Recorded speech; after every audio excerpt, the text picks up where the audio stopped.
Kakang Narada.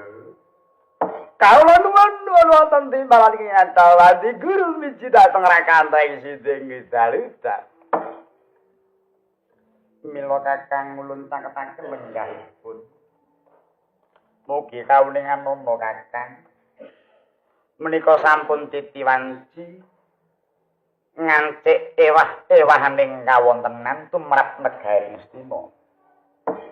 Hawit jangkaning jagat nyebasaken kedah namung semanten.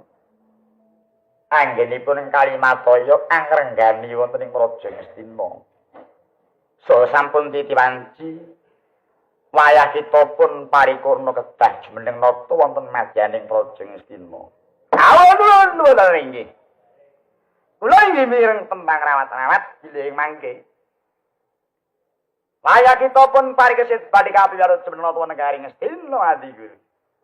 Ingkang menika Kakang sampun jrih perkaos keparenga Kakang tumedhak dhateng Arcapada. Nganti para widodari saperlu ngurmati dhateng wisudanipun pun parikesit pinangka cihna bilih Jawata ngudaneni mangayi badya dhateng jumenengipun parikesit. Kawula nuwun inggih. So sampun kesupen Kakang gongsa lokananta katedhakna saking kayiwangan. Tinabu ingkang matalu-talu ingkang klonipun kangge ngurmati dhateng wisudanipun pun paripurna.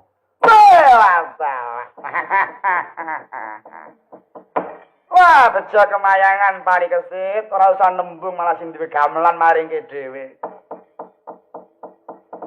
Napa iki komplit kalian para Gandharwa penabuh gongsa? Inggih, Kakang. Sampun ngantos wonten ingkang kantun sedaya para Gandharwa penabuh gongsa lokananta ugi kaparenga tumedhak. Nggih, ngestaken dawuh. Kula Indra Gar. Kula wonten dawuh. Andhem gawe ngar jeneng kita ngirita kelawan widodara-widodari. Dene ulun bakal ngawat-awati marang lakuning gamelan lokananta sak yoga dewa. Tumedhak nyang Arcapada.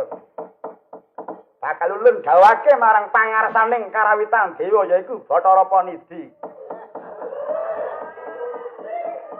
Kanggo ngurmati marang wisudaning paripurna. Kawula napa. Kaparing nyuwun pamit Adi Guru. Kakang. Sepanti ulun kadhawuhna dhateng pun paripurna. Jaya-jaya Wijayanti.